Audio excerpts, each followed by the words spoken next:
Assalamualaikum warahmatullahi wabarakatuh. Halo anak-anak ibu kelas 9.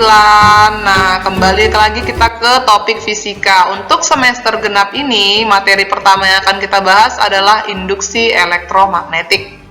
Nah, topik ini adalah topik yang berkelanjutan. Jadi nanti setelah ini kalian akan mempelajari mengenai aplikasi-aplikasi dari induksi elektromagnetik sendiri. Dan yang terakhir pasti akan membahas mengenai transformator atau penggunaan trafo.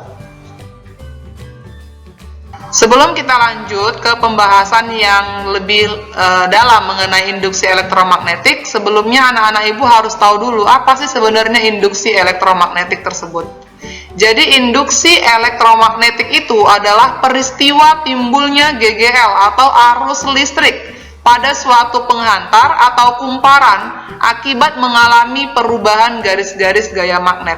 Jadi karena adalah perubahan garis-garis gaya magnet sehingga timbullah yang namanya GGL induksi. Atau garis-garis gaya magnet ini biasa disebut juga dengan flux magnetik. Bagaimana cara menghasilkan GGL atau arus induksi? Yang pertama bisa dengan cara menggerak-gerakkan magnet di dekat kumparan. Ya, kemudian itu bisa berkesinambungan dengan percobaan Faraday. Yang kedua, bisa juga dengan cara memutar kumparan dalam medan magnet. Ini masuk ke prinsip kerja generator listrik. Dan yang ketiga, dengan cara memutar magnet di dalam kumparan. Ini yang biasa kalian lihat di prinsip kerja dinamo sepeda. Selanjutnya, cara lain menghasilkan GGL atau arus induksi. Yang keempat itu dengan cara menggerakkan penghantar memotong medan magnet. Nah, ini masuk ke prinsip gaya Lorentz.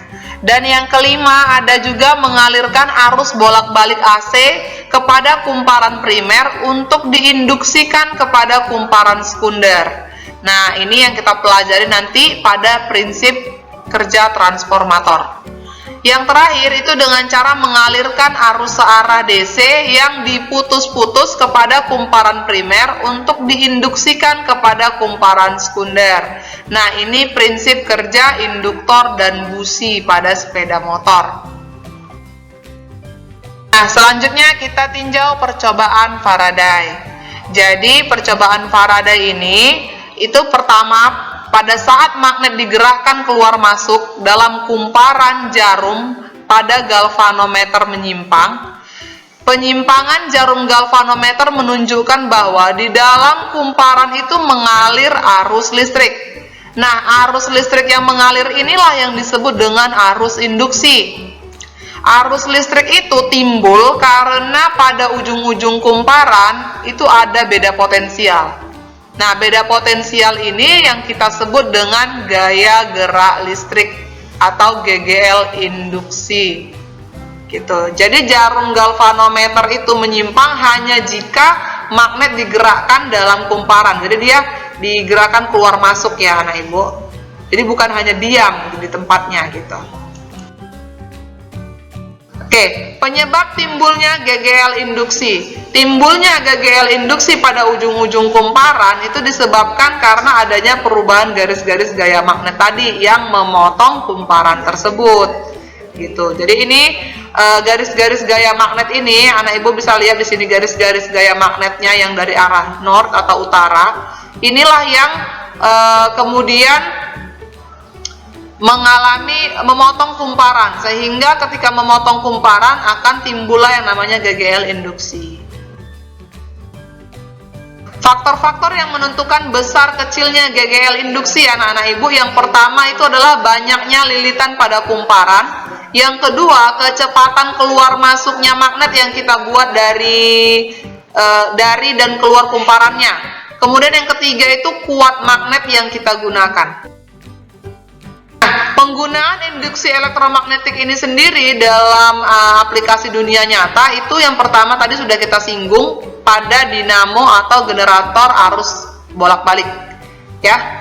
Nah, pada dinamo atau generator itu memang dipakai penggunaan aplikasi dari induksi elektromagnetik ini. Ini contoh dinamo ukuran besar ya anak ibu. Ini contoh model dinamo ukuran yang besar.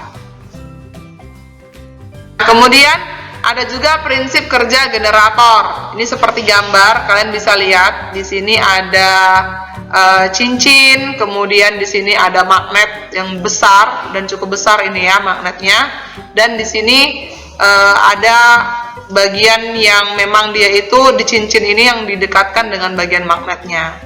Jadi gerakan rotasi dengan energi mekaniknya tersebut. Gaya gerak listrik induksi pada generator dapat diperbesar dengan cara yang pertama, mempercepat putaran rotor.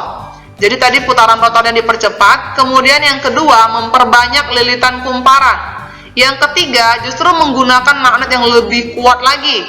Dan yang terakhir, memasukkan inti besi lunak ke dalam kumparan. Jadi dimasukkan inti besi lunak ke dalam kumparan untuk memperbesar lagi GGL induksinya.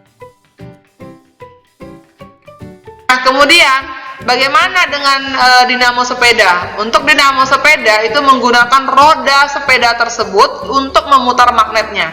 Jadi GGL induksi yang timbul pada dinamo digunakan untuk menyalakan lampu sepeda. Jadi pada zaman-zaman dulu ya, ketika transportasi orang itu masih belum mobil ya, masih belum sepeda motor, masih kebanyakan menggunakan sepeda.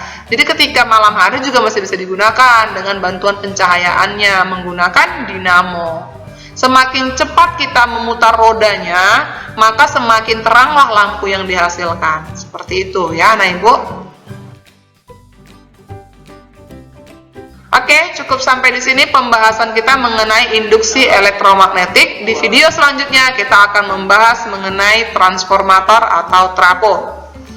Cukup sekian. Assalamualaikum warahmatullahi wabarakatuh. Bye.